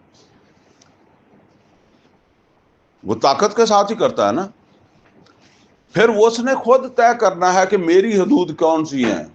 ابھی آپ دیکھیں کہ یہ اس کا اپنا اصول ہے نا، کہ ابھی چند روز پہلے ایک صلح ہوئی ہے اور فلسطین جو ہے وہاں امن قائم ہوا تھا، اب پھر جنگ شروع ہو گئی ہے۔ یہ اس کا اپنا اصول ہے، اس کو قیدی تھے انہوں نے چھڑو لیے اور انہوں نے پھر یہ سلسلہ جو ہے وہ شروع کر دیا۔ لہذا آپ جتنے مرضی جو ہے نا وہ مہذب بنیں گے تو آپ کو آپ جیسے مہذب نہیں ملیں گے، اور آپ بھی صرف اس وجہ سے مہذب ہیں کہ آپ کمزور ہیں، آپ یہ کر نہیں سکتے۔ اگر آپ کر سکتے ہوں تو آپ نے بھی یہی کرنا ہے، اور اللہ نے اسے منع نہیں کیا۔ اللہ کہتا اعدوا لهم ما استطعتم من قوة ومن رباط الخیل ترهبون به عدو اللہ وعدوکم، میرے اور اپنے دشمنوں کے لیے طاقت جمع کرو، اپنے آپ کو مضبوط کرو۔ آپ کر نہیں سکتے تو آپ کہیں گے یہ جی برا کام ہے، برا تو ہے لیکن کرے گا تو طاقتور جس کے پاس طاقت ہے، کمزور نے کیا کرنا؟ کمزور اچھا نہیں کر سکتا، برا کیا کرے گا؟ بہرحال یہ وہ ہماری کمزوری ہے، اور یہ تبلیغ کا جو ہدف ہے اس کو ہم بھولے ہوئے ہیں کہ تبلیغ کا اصل ہدف قوت حاصل کرنا ہے، اور قوت کا اصل ہدف حاصل منکر کا خاتمہ کرنا ہے، طاغوت کا خاتمہ کرنا ہے۔ اگر یہ مقصد نہیں ہے تو ٹھیک ہے، آپ ایک ثواب کا کام کر رہے ہیں، آپ مسجد بنا دیں، آپ مدرسہ بنا دیں، آپ حفظ کروانے لگ جائیں، یہ سب ثواب کے کام ہے۔ نماز پڑھیں ثواب کا کام ہے، داڑھی رکھیں ثواب کا کام ہے، لیکن آپ اس مقام تک دین کے ساتھ نہیں پہنچ سکتے جہاں محمد رسول اللہ صلی اللہ علیہ وسلم پہنچے تھے۔ پھر آپ یہیں رہیں گے، انہی حالات میں رہیں گے، بلکہ میں آپ کو بتاؤں کہ ان حالات میں بھی آپ کے ہاتھ میں کچھ بھی نہیں ہوگا۔ جھوٹ، اب میں کسی کا امتحان نہیں لینا، اپنی ایمانداری کے ساتھ آپ خود اپنا حساب کر لینا کہ ایک دن آپ جھوٹ کے بغیر گزار سکتے ہیں؟ اگر آپ دکاندار ہیں، اگر آپ مزدور ہیں، اگر آپ مل مالک ہیں، جھوٹ کا اگر آپ کو یہ پتہ ہی نہ ہو کہ جھوٹ کیا ہوتا ہے پھر اور بات ہے۔ آپ بیوی کے ساتھ جھوٹ کو سمجھے نا کہ یہ تو جھوٹ ہوتا ہی نہیں ہے۔ آپ مزدور ہو کے تھوڑا کام کریں اور مالک کہے کہ جو ہے نا وہ تم کام بہت تھوڑا کر رہے ہو، تو تم کہو نہیں میں تو پوری ہمت سے کام کیا، تو اگر آپ اس کو جھوٹ نہیں سمجھتے تو یہ واقعی جھوٹ نہیں ہے پھر، کیونکہ آپ اس کو سمجھتے ہی نہیں ہے نا۔ اگر آپ سودا بیچتے وقت جو ہے وہ سچ بولتے ہیں، ڈیوٹی کرتے وقت اس میں کوئی حرام خوری کرتے ہیں، ٹھیک ہے، تو پھر آپ نہ حلال کھاتے ہیں، نہ سچ بولتے ہیں، امانت کے اندر خیانت کرتے ہیں، ہر بیماری جو منافق کی ہے وہ پائی جاتی ہے۔ اس کے ساتھ داڑھی لمبی ہے، نماز پڑھے جا رہا ہے بندہ، اور اپنے آپ کو اطمینان کے اندر بھی زندگی گزار رہا ہے۔ یہ تو نبی صلی اللہ علیہ وسلم کی حیات میں بے شمار منافقین تھے، وہ ان کاموں میں تو پیچھے نہیں تھے۔ بہرحال گفتگو کافی ساری ہو گئی ہے، میں جلدی سے بس اس کا ترجمہ کر دوں، مجھے تو اندازہ ہی نہیں تھا کہ اتنا ٹائم ہو گیا۔ وَلَقَدْ آتَيْنَا دَاوُودَ وَسُلَيْمَانَ عِلْمًا، اللہ تعالیٰ فرماتے ہیں کہ بے شک ہم نے داود اور سلیمان علیہ السلام کو علم عطا کیا تھا۔ وَقَالَ الْحَمْدُ لِلَّهِ الَّذِي فَضَّلَنَا عَلَىٰ كَثِيرٍ مِّنْ عِبَادِهِ الْمُؤْمِنِينَ، تو وہ کہنے لگے کل شکر کل تعریف اس ذات کا ہے جس نے ہمیں فضیلت دی، اپنے اتنے سارے مومن بندوں پر ہمیں فضیلت دی۔ کس بات میں فضیلت دی؟ ہمیں سلطنت دی، ہمیں حکمرانی دی۔ یہ حکمرانی سلطنت یہ ایسے ہی نہیں ہے، محمد اور رسول اللہ صلی اللہ علیہ وسلم حکمران تھے جب دنیا سے گئے، اور یہ حکمرانی کسی نے آپ کو جو ہے نا وہ ایسے نہیں دی جیسے آپ سمجھے کہ جی آپ بہت اچھا قرآن پڑھتے تھے تو لوگوں نے کہا جی آپ اچھا قرآن پڑھتے ہیں تو چلیں یہاں حکمرانی کر لیں۔ آپ نے تلوار ہاتھ میں لے کر حکمرانی قائم کی ہے۔ وَوَارِثَ سُلَیمَانُ داود، اور وارث ہوئے سلیمان علیہ الصلوۃ والسلام داود علیہ الصلوۃ والسلام کے۔ وقال، اور وہ کہنے لگے یا ایھا الناس، لوگو، علمنا منطق الطیر واوتینا من کل شیء، ہمیں پرندوں کی زبان سکھائی گئی ہے اور ہمیں سب کچھ دیا گیا ہے، ہمارے پاس سب کچھ ہے جیسے ہم کہتے ہیں۔ ان ھذا لہو الفضل المبین، بے شک یہ کھلا فضل ہے، یعنی جس کو ہر کوئی دیکھ سکتا ہے، ہر کوئی دیکھ سکتا ہے سلیمان کا تخت جا رہا ہے، ہاں؟ جس طرح آج ہر کوئی دیکھ سکتا ہے کہ امریکہ کی بادشاہی ہے، ٹھیک ہے نا، وہ عام آدمی بھی دیکھتا ہے۔ انہوں نے کہا میری بادشاہی عام آدمی کو نظر آ رہی ہے جو اللہ نے مجھے فضیلت دی ہے۔ وَحُشِرَ سُلَيْمَانُ جُنُودُهُ مِنَ الْجِنِّ وَالْإِنسِ وَالطَّيْرِ، فہم یوزعون، تو تیار کیے گئے سلیمان کے لیے لشکر، جنوں کے، انسانوں کے، پرندوں کے، اور ان کی درجہ بندی کی گئی۔ وہ درجہ بندی کی جاتی ہے جب پھر دشمن کے اوپر حملہ کرنا ہے تو پھر اس کو ٹکڑیوں میں تقسیم کرتے ہیں درجہ وائز، ان کے پھر چھوٹے چھوٹے کمانڈر بناتے ہیں نا، تو اس طرح کا۔ یہ مجھے اب ڈیٹیل میں جانے کا وقت نہیں ہے کہ سلیمان علیہ السلام کو خصوصی طور پر اللہ تعالیٰ نے، انہوں نے مانگی تھی اللہ سے، مجھے ایسی سلطنت عطا فرما جب تو نے کسی کو عطا نہ کی ہو۔ آج تو ہم کہتے ہیں جی اللہ سے جو ہے نا وہ یہ مانگنا، یہ تو دنیا مانگنی نہیں چاہیے، لیکن یہ ہے کہ دنیا بھی کسی حساب سے ہی مانگنی چاہیے نا۔ انہوں نے کوئی بادشاہی جمانے کے لیے نہیں، اب آگے پتہ چل جائے گا کہ وہ یہ کیسے، کس لیے مانگ رہے تھے۔ تو ان کی درجہ بندی کی گئی، لشکر تیار کیا جا رہا تھا۔ حتی اذا آتوا علی واد النمل، حتیٰ کہ وہ ایک وادی میں پہنچے، ایک میدان میں پہنچے جہاں بہت زیادہ چیونٹیاں رہتی تھی۔ قالت نملہ، ایک چیونٹی کہنے لگی، یا ایھا النمل ادخلوا مساکنکم، اے چیونٹیوں گھس جاؤ اپنے بلوں میں، اپنے گھروں میں گھس جاؤ۔ لا یحطمنکم سلیمان وجنود وہم لا یشعرون، کہیں ایسا نہ ہو کہ سلیمان اور اس کا لشکر بہت بڑا ہے، یہ تمہیں پاؤں سے رگڑی نہ دے، اور ان کو پتہ بھی نہیں چلنا کہ پاؤں کے نیچے چیونٹی آ گئی۔ کوئی موٹی چیز آ جائے تو پھر بھی اس کا پتہ چلتا ہے، اس کا پتہ ہی نہیں چلنا، لہذا اپنا دفاع کرو۔ فتبسم، اور یہاں یہ ایک سبق بھی ہے کہ چیونٹی کے اندر بھی یہ احساس ہے باقیوں کو بچانے کا، لیکن ہمارے اندر نہیں ہے۔ ہم جو مسلمان ہیں نا، یہ احساس آپ کو یورپ میں مل جائے گا، ان مسلمانوں میں نہیں ہے جو نمازیں پڑھتے ہیں، جو داڑیاں رکھتے ہیں، اور جو سارا دن جو ہے وہ سمجھتے ہیں، اس لیے کہ سارا دن حرام کھاتے ہیں، جھوٹ بولتے ہیں، حقوق نہیں دیتے، تو ان کے اندر یہ احساس کا ادب، یہی تو اصل کے اندر ظلم ہے جو کرتا ہے ہم بالعموم جو کرتے ہیں، یہ ظلم تو یہی ہے۔ ہمارے لوگ کیوں جا رہے ہیں سارے جو ہے وہ باہر؟ اسی لیے جا رہے ہیں، وہ نمازیں پڑھنے نہیں جا رہے، داڑیاں رکھنے نہیں جا رہے، ان کو پتہ ہے، وہ کہتے ہیں کہ انسانوں کے اندر زندگی گزاریں گے، یہاں حیوانوں کے اندر زندگی گزارنی پڑ رہی ہے۔ فَتَبَسَّمَ ضَاحِكًا مِّن قَوْلِهَا وَقَالَ رَبِّ أَوْزِعْنِي أَنْ أَشْكُرَ نِعْمَتَكَ الَّتِي أَنْعَمْتَ عَلَيَّ وَعَلَىٰ وَالِدَيَّ وَأَنْ أَعْمَلَ صَالِحًا تَرْضَاهُ، تو انہوں نے اللہ سے دعا کی کہ اے اللہ، وہ ہنسے، وہ چیونٹی کی بات سن کر ہنستے ہوئے کہنے لگے، اے اللہ تو مجھے توفیق عطا فرما کہ میں تیرا شکر کرتا رہوں جو تو نے میرے اوپر انعامات کیے ہیں اور میرے والدین کے اوپر کیے ہیں، اور یہ کہ میں اچھے عمل کرتا رہوں ایسے جس سے تو میرے سے خوش ہو جائے، تو مجھ سے خوش رہے، میں وہ عمل کروں جو تو مجھ سے خوش رہے۔ وَأَدْخِلْنِي بِرَحْمَتِكَ فِي عِبَادِكَ الصَّالِحِينَ، اور مجھے تو داخل کر دینا اپنی رحمت میں اور اپنے صالح بندوں کا ساتھ مجھے جو ہے وہ دے دینا۔ وَتَفَقَّدَ الطَّيْرَ، تو جائزہ لیا گیا پرندوں کا۔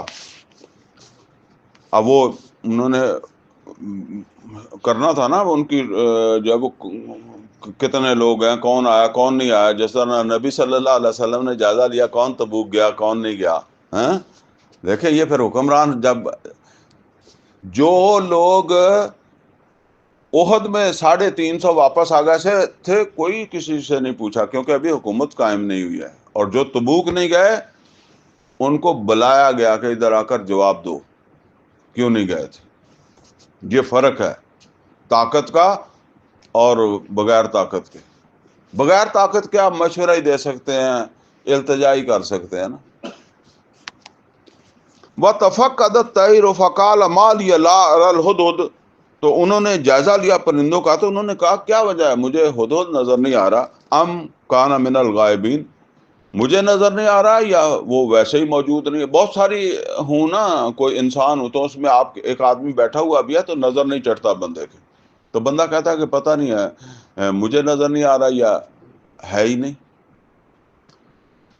لا عذبنہ عذابا شدیدا او لا اذبحنہ او لا یاتینی بسلطان مبین. تو سلیمان علیہ الصلوۃ والسلام نے کہا کہ میں اسے لازماً سخت سزا دوں گا اس غیر حاضری کی. یہ تھا ڈسپلن. او لا اذبحنہ، یا میں اسے ذبح کر دوں گا. چھوٹا جا پرندہ ہوں تو اس کو سخت سزا دینی ہے اور اس کو ذبح بھی کر دینا ہے. یا اولا یاتینی بسلطان مبین، یا وہ میرے پاس کوئی دلیل لے کر آئے گا اپنی غیر حاضری کی. کیوں غیر حاضر ہے؟ یہ آپ سمجھ لو اس زمانے کے اندر جو ہے وہ پھر نہ ڈرون ہوتے تھے نہ وہ اسپیس ٹیکنالوجی تھی. تو اب آس پاس کی خبریں علاقوں کی، یہ وہ ملک میں کیا ہو رہا ہے، تو پھر یہ پرندوں سے کام لیتے تھے وہ. تو وہ کوئی اسی طرح یوں سمجھ لیں کہ ان کے کسی ایسے شعبے کا انچارج ہوگا وہ. تو اس وجہ سے اس کی اہمیت تھی کہ کیوں غیر حاضر ہو گیا.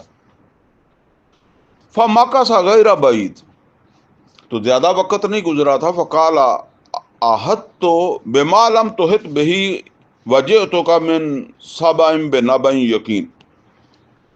تو وہ آ گیا، تھوڑا ہی وقت گزرا تھا، وہ آ گیا حدود، اور وہ آ کے کہنے لگا کہ میرے احاطہ علم میں وہ بات ہے جو تیرے علم میں نہیں ہے. یعنی سلیمان علیہ السلام کو کہنے لگا میں وہ معلومات لے کر آیا ہوں، وہ خبر لے کر آیا ہوں جو آپ کے علم میں نہیں ہے. اس کو نوٹ کر لیں، آپ کے علم میں نہیں ہے.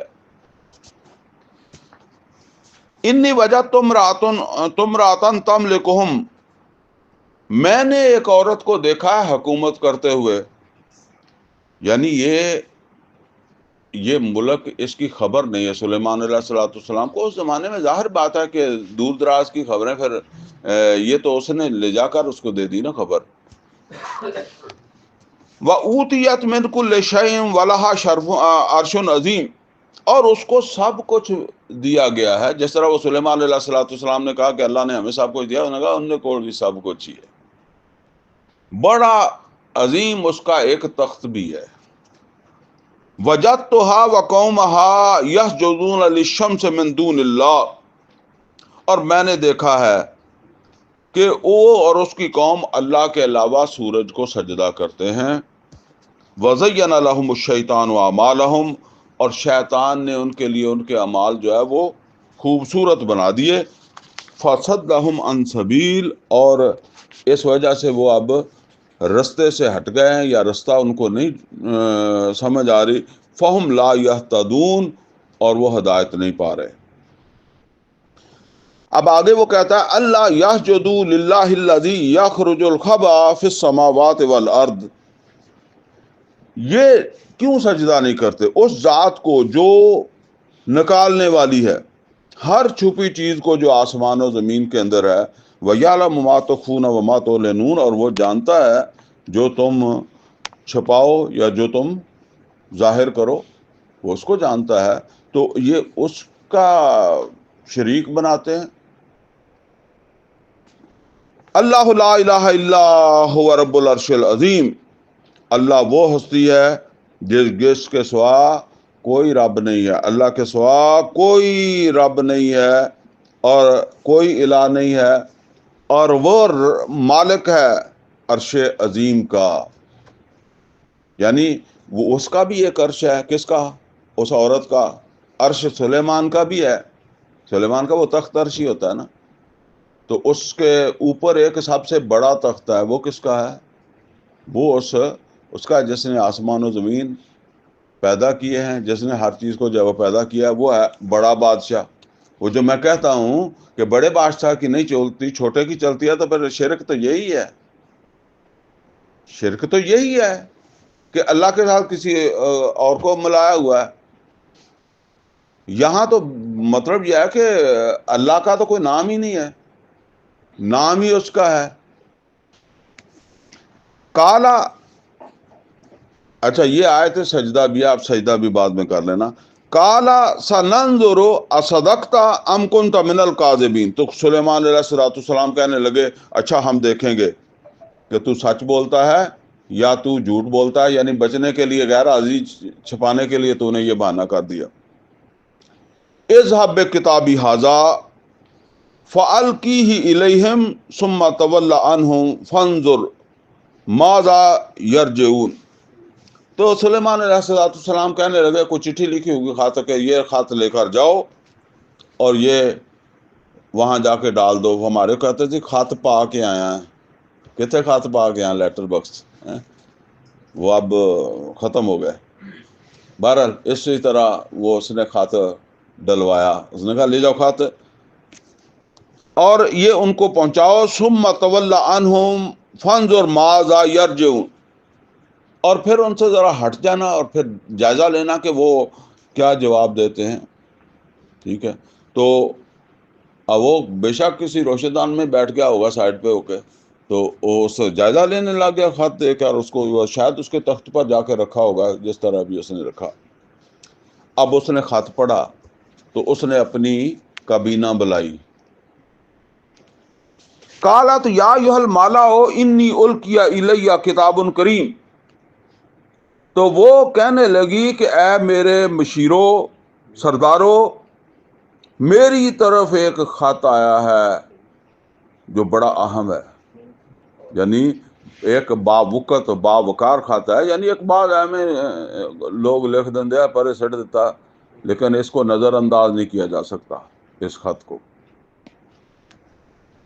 انہ من سلیمان و انہ بسم اللہ الرحمن الرحیم، اور بے شک یہ سلیمان کی طرف سے اور یہ شروع ہوتا ہے اللہ رحمان اور رحیم کے نام سے۔ اور اب اس کا متن کیا ہے، اس کا لب لباب کیا ہے؟ اللہ تعلو علیہ، میرے سامنے اکڑنا نہیں۔ بالکل یہی ہے، سرکشی نہیں کرنی، سر نہیں چکنا جنہوں کہتے پنجابی سے کہتے نا، سر نہیں چکنا، یہ ہے خط کا متن۔ جس طرح امریکہ آپ کو کہتا ہے نا سر نہیں چکنا، پرویز چلو انہوں نے کہا سر نہیں چکنا، یہ بات ہے۔ اور نہیں چکیا انہیں بھی تو چکیا مائی نے بھی نہیں، ہیں ایک ہی بات نہیں ہے۔ کمزور نے ایسے ہی کرنا ہوتا ہے۔ اللہ نے کب کہا تم کمزور رہو؟ اللہ نے علم الاسماء دیا ہے طاقت حاصل کرنے کے لیے۔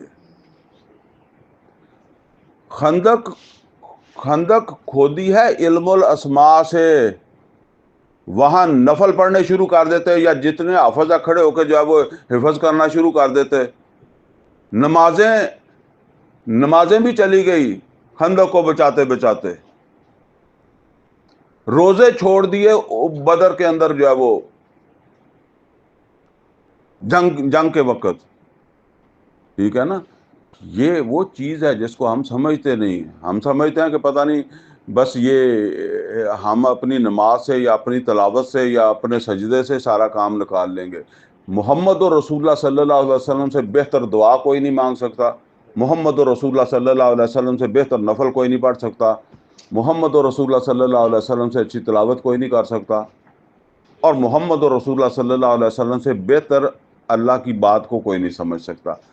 تو وہ کہہ سکتے تھے یار خندق کیا اتنا اوکھے ہونا، پیٹ کے اوپر پتھر باندھ باندھ کر خندق کھودنی ہے، تو اتنا مسجد نبوی کا اعتکاف کرتے ہیں، یہاں کرو سجدے، اللہ اندھے کر دے گا، آئیں گے نہیں ادھر، دیکھیں گے نہیں، آئیں گے تو ان کو نظر ہی نہیں آئیں گے۔ آج کل تو بزرگی یہی ہے نا کہ تمہیں جو ہے وہ دیکھنے والا اندھا ہی ہو جائے، دیکھے ہی نہ تمہیں۔ ٹھیک ہے نا، تو انہوں نے کہا اللہ تعلو علیہ، تو وہ کہتی ہے کہ اس نے کہا ہے کہ میرے سامنے اکڑنا نہیں، میرے سامنے سر نہیں اٹھانا، وَأْتُونِي مسلمین، اور میرے پاس آ جاؤ فرما بردار بن کے۔ یہ وہ مسلمان نہیں ہے جو ہم عام سمجھتے ہیں، مسلمان تو وہ بنی بعد میں بنی، لیکن اس کا مطلب ہے فرما بردار، انسان مان کے جدا کہتے ہیں نا، میری بات مان کے فرما برداری کرو، میری بات مان کے آؤ میرے پاس۔ وَأْتُونِي مسلمین قالت یا ایھا الملأ افتونی فی امری، تو کہنے لگی اے میرے سردارو مجھے دو مشورہ، اس معاملے میں کہ میں کیا کروں. ما کنت قاطعتن امرن حتی تشہدون، اور میں پہلے بھی فیصلے نہیں کیا کرتی تمہارے مشورے کے بغیر، تم کو بلایا کرتی ہوں، مشورہ کر کے فیصلہ کیا کرتی ہوں، اب بتاؤ کہ کیا کرنا چاہیے.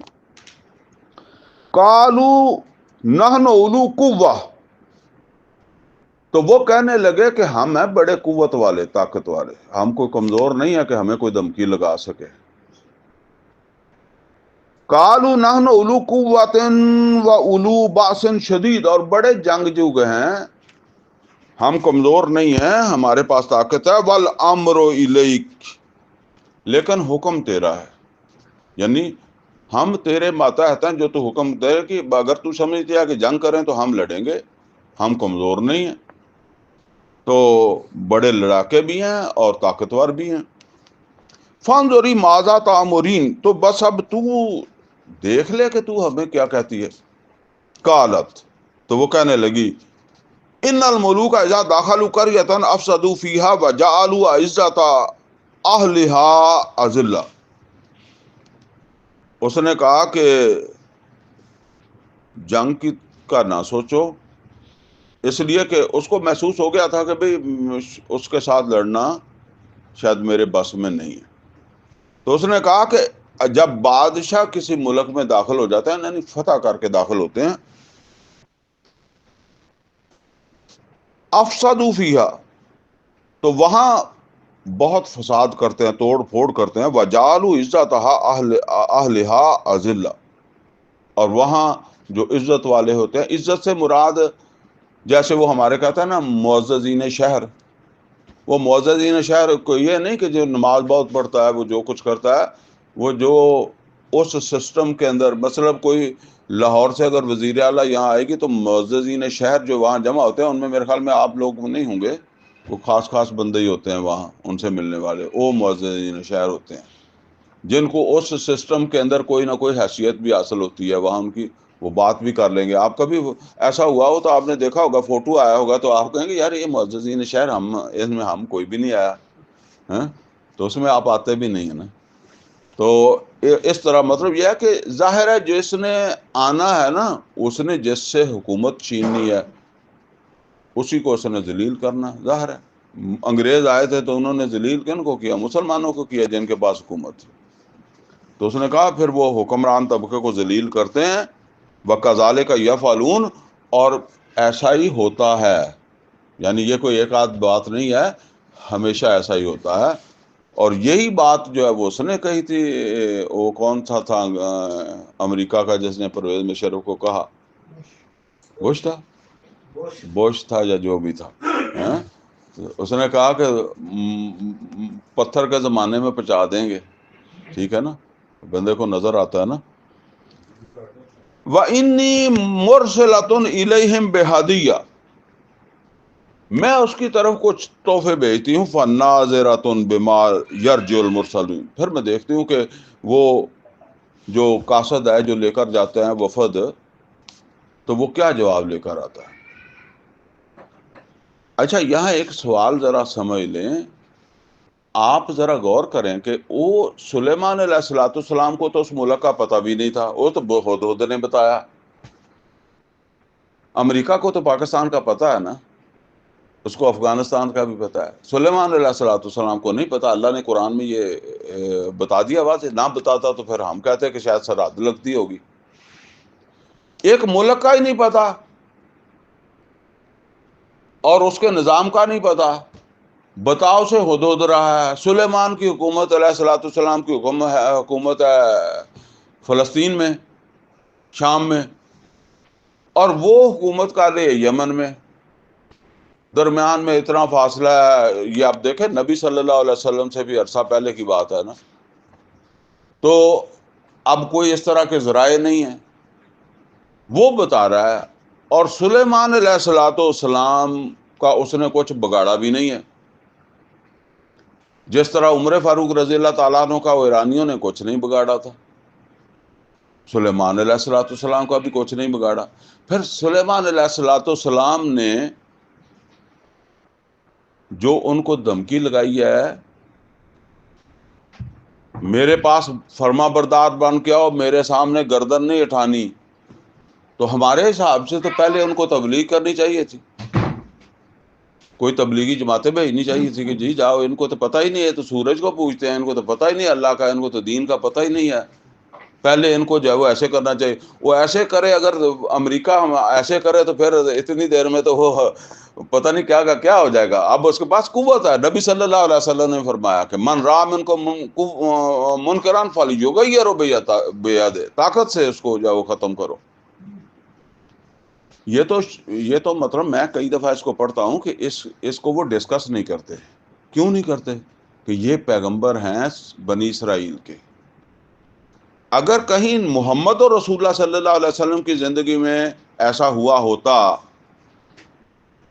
تو انہوں نے تو مسلمانوں کی جان ہی نہیں چھوڑنی تھی. وہ تو اب مسلمانوں کو نہیں چھوڑتا کہ جی محمد اور رسول اللہ صلی اللہ علیہ وسلم نے جو ہے وہ وہاں سے مدینے سے نکال دیا یہودیوں کو، وہاں سے نکال دیا، کیا اس کو کہتے ہیں، خیبر سے نکال دیا. محمد اور رسول اللہ صلی اللہ علیہ وسلم نے 12 شادیاں کی ہوئی تھی. تو اتنی بڑی سلطنت ہے. یہ تو مطلب ساتھ رہتے تھے نا، تو یہاں مسئلے تھے. اگر کوئی چوتھی طرف جو ہے وہ کوئی اتنی دور ملک ہوتا جس کا کوئی مسئلہ ہی نہ ہوتا، اور محمد اور رسول اللہ صلی اللہ علیہ وسلم اس کے سامنے اسی طرح تبلیغ رکھتے، اور اگر اللہ رکھتا تو آپ رکھتے بھی، لیکن اللہ نے آپ کو واپس بلا لیا. تو وہ تو ہمیں کبھی بھی نہیں چھوڑتے کہ یہ پیغمبر ہے جی جس کو آپ پیغمبر مانتے ہیں، یہ انصاف ہے، یہ عدل ہے، اس کے لیے پیغمبر آئے. ٹھیک ہے نا؟ تو اب یہ سمجھ لیں کہ یہ اللہ نے کیوں محفوظ کر دیا قرآن میں. اس کی کوئی اہمیت ہے؟ ہم ایسے ہدہد کا واقعہ پڑھ کے نکل جاتے ہیں نا، ہمیں تو پتہ ہی نہیں کہ ہدہد کے پردے میں کوئی اور بھی بات بتائی ہے. جو اصل بات ہے وہ ہدہد، یعنی ہدہد دلیل ہے کہ ہدہد کو نے ڈھونڈا ہے، سلیمان علیہ السلام کو پتہ ہی نہیں ہے. پھر بھی سلیمان علیہ السلام اپنا فرض سمجھتے ہیں، اپنی ڈیوٹی سمجھتے ہیں کہ اس ملک سے منکر ختم کرنا میرے پاس طاقت ہے. تو جب میرے پاس طاقت ہے تو یہ کیوں منکر رہے؟ تو فرمایا کہ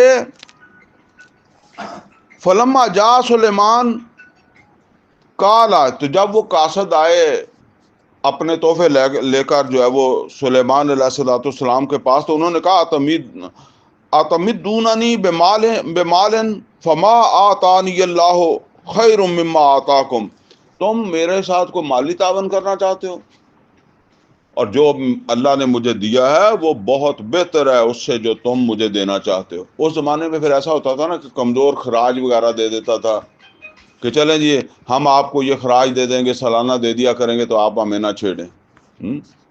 آج بھی وہ خراج کسی اور طریقے سے چلتا ہے.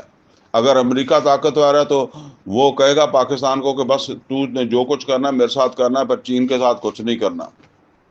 یہ تو اگر جو ہے نا وہ اس کو ہم سمجھے اس نظام کو، تو یہ نظام وہی چلا آ رہا ہے، پر اپنے زمانے کے اعتبار سے اس میں کچھ تبدیلیاں آ جاتی ہیں، ہے وہی سسٹم.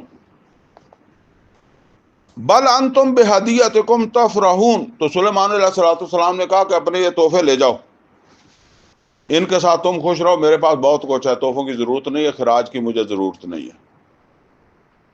ارجع الیہم، لوٹ جاؤ وہاں، فلناتینہم بجنود لا قبل لہم بہا، ہم ایسے لشکر لے کر آ رہے ہیں جس کا سامنا وہ نہیں کر سکیں گے. جن جا کے بتا دو کہ میں نے کہا تھا یہاں آؤ، فرما بردار بن کے نہیں آئی ہے تو یہ لے جاؤ، اور ہم ایسے لشکر لے کر آ رہے ہیں جس کا سامنا وہ نہیں کر سکیں گی. وَلَنُخْرِجَنَّهُم مِّنْهَا أَذِلَّةً وَهُمْ صَاغِرُونَ، اور ہم ان کو اس ملک سے نکال دیں گے اور وہ ہوں گے ذلیل خوار، ان کو خوار کر دیں گے. اب آپ آج کے دور کے اندر کمزور ہی کہتا ہے کہ جی اے تے زیادتی ہے، اے تے زیادتی ہے، ظالم تو نہیں کہندا ہیں، ظالم تو نہیں کہندا، امریکہ تو نہیں کہندا کہ جی عراق دے تے حملہ زیادتی سیگا، لیبیا دے تے حملہ زیادتی سیگا، افغانستان تے حملہ زیادتی ہے. آپ ہی کہنے ماڑے ادھا ہی کہندے ہوندے، کمزور بے بس، وہ زیادہ ان باتوں کو جو ہے وہ ڈسکس کرتے ہیں نا، وہ تو نہیں کرتے. تو اب یہ ہے جی اصل بات کہ انہوں نے کہا کہ میں آؤں گا لشکر کے ساتھ اور ان کو وہاں سے نکال دوں گا، ملک ہونا دایا، حالانکہ نہ انہوں نے کوئی اس کے ملک میں دہشت گردی کروائی ہے، نہ اس کے کوئی دہشت گردوں کو پناہ دیا ہے، نہ ان کا کوئی واسطہ ہے، تعلق ہے، ٹھیک ہے۔ یہ بات ہے جو سلیمان علیہ الصلوۃ والسلام ان کو جو ہے وہ کہہ رہے ہیں۔ کالا یا ایھا الملؤ، وہ جب پہنچے وہ قاصد، وہ وفد، تو اس نے جب جا کر بتایا کہ جی پھر تگڑے ہو جاؤ، آ رہا ہے وہ، تو اس نے کہا کہ یا ایھا الملؤ، بلکہ یہ سلیمان علیہ الصلوۃ والسلام، اب سلیمان علیہ الصلوۃ والسلام جو ہے نا وہ ظاہر بات ہے کہ ان کی خبر تو رکھی ہوئی ہوگی نا کہ بھئی ہاں قاصد پہنچ گئے ہیں، اطلاع پہنچ گئی ہے ان کے پاس۔ تو جب اطلاع پہنچی تو وہ عورت نے کہا کہ نہیں نہیں نہیں، میں چل دی ہیں، چلو تیاری کرو، اتھے ہی چل دیں۔ تو وہ چل پڑی سلیمان علیہ الصلوۃ والسلام کے پاس حاضر ہونے کے لیے۔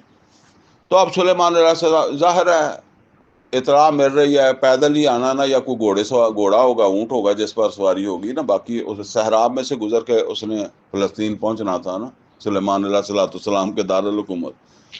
تو اب وہ کوئی اطلاع ملتی ہوگی کہ ایتھے کے پہنچ گئے، ایتھے کے پہنچ گئے۔ جب وہ کوئی تھوڑا نزدیک پہنچ گیا، کوئی آپ یہ سمجھ لیں کوئی ایک آدھ دن کی مسافت پر، تو سلیمان علیہ الصلوۃ والسلام نے اپنی کابینہ بلائی اور ان سے کہنے لگے، کالا یا ایھا الملؤ ایکم یاتینی بعرشھا قبل ان یاتونی مسلمین، اے میرے سردارو یا مشیرو، کون ہے تم میں سے جو اس کا تخت اٹھا کے لے آئے، اس عورت کا، یعنی وہ تو آ رہی ہے، ایک آدھ دن میں پہنچ رہی، شام سویرے پہنچ جائے گی، تو اس سے پہلے اس کا تخت جو ہے وہ یہاں اٹھا کر جو ہے وہ لے آئے۔ کالا عفریت من الجن، تو ایک دیو قسم کا جن جو ہے وہ کہنے لگا، انا آتی کا بہی قبل ان تقوم من مقامک، تو میں جو ہے وہ لے آؤں گا تیرے پاس جو ہے نا وہ اس سے پہلے کہ تو اپنی مجلس سے اٹھے، یعنی یہ کوئی اجلاس ہو رہا تھا نا، تو اس نے کہا جی میں ہوں، ابھی چلا جاتا ہوں، آپ کا اجلاس ختم ہونے سے پہلے میں تخت لے کے آ جاؤں گا۔ وَإِنِّي عَلَيْهِ لَقَوِيٌّ أَمِينٌ، اور بے شک میں قوی بھی ہوں، طاقتور ہوں، اور دوسرا یہ ہے کہ میں امین بھی ہوں۔ یہ سلیمان علیہ الصلوۃ والسلام کو وہ تسلی کروا رہا تھا نا، وہ ظاہر ہے ملکہ کا تخت ہے، اس کے ساتھ کو ہیرے شیرے یہ وہ لگے، انہوں نے کہا اے انہیں جیباں پڑتا رہے توڑ توڑ کے ہیں، تو اس نے کہا کہ جو ہے نا وہ میں پورے کا پورا امین ہوں، میں کوئی ہیرا پھیری نہیں کرتا، اس میں لے کر پورے کا پورا آؤں گا۔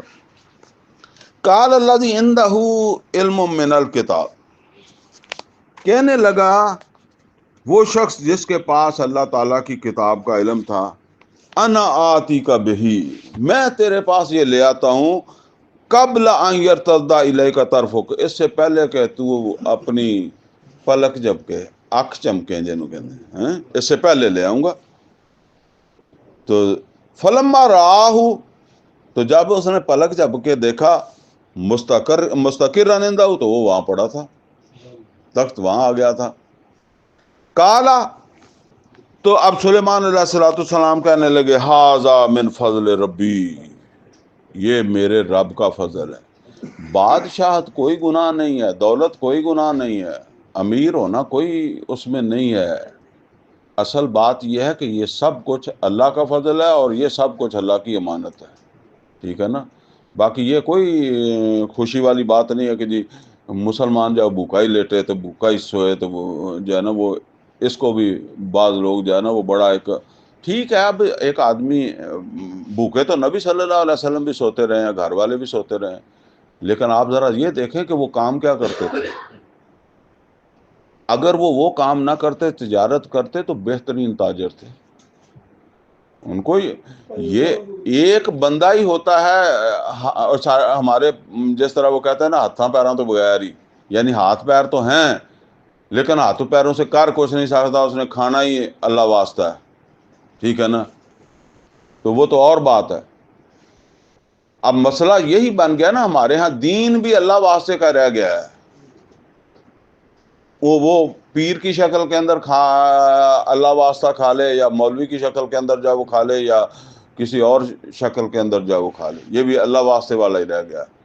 محمد اور رسول اللہ صلی اللہ علیہ وسلم نے پوری زندگی کبھی کھڑے ہو کر نہیں کہا کہ دیکھو میں تمہاری دین کی خدمت کرتا ہوں، میرا بھی خیال کیا کرو، کبھی نہیں کہا، کسی پیغمبر نے کبھی نہیں کہا، دین کے نام پر کبھی نہیں مانگا۔ اور یہاں دین کے نام کے اوپر بڑے بڑے محل بن جاتے ہیں، بڑے بڑے کاروبار بن جاتے ہیں، فیکٹریوں کے مالک بن جاتے ہیں۔ اور ڈاکٹر صاحب کہا کرتے تھے کہ قیامت کے دن جو سورہ توبہ کے اندر جس مال کا ذکر ہے نا، کہ جس سے جسم داغے جائیں گے، وہ خصوصاً ان لوگوں کا مال جنہوں نے مال بنایا ہے دین کے نام پر۔ اگر دیکھیں نا، اگر آپ کی فیکٹری لگی ہوئی ہے، کوئی مزدور محنت کر رہے ہیں، آپ جا کے ہل چلاتے ہیں، کوئی ریڑھی لگاتے ہیں، تو کما لیں آپ۔ جو دین کا کام کرتا ہے نا، بڑے بڑے جی اللہ والے بزرگ، ان کو لوگ تحفے جو دیتے ہیں نا، وہ کس نام پر دیتے ہیں؟ اس وجہ سے کہ اللہ دے بزرگ ہے، اچھے بندے ہیں۔ محمد اور رسول اللہ صلی اللہ علیہ وسلم تو وعد کے بھی ہے، نبی صلی اللہ علیہ وسلم اس میں سے رکھتے ہی نہیں تھے، بانٹ دیتے تھے، کو بہت کم اپنی ضرورت پوری کرتے تھے۔ کسی نے کہا یہ چادر بڑی اچھی ہے، حالانکہ کسی نے تحفہ ہی دیا ہوا تھا، اور یہ انہوں نے لا کر جو وہ تحفہ مجھے دیا کہ جی یہ چادر آپ رکھ لیں۔ اجے میں سدھی نہیں کیتی تھے، بندہ آ گیا، انہوں نے کہا چادر بڑی اچھی ہے، لا کے کیا لے لا، ٹھیک ہے نا۔ یہ آپ کو کسی مولوی نے، کسی حضرت صاحب نے، کسی پیر نے ایسے کیا؟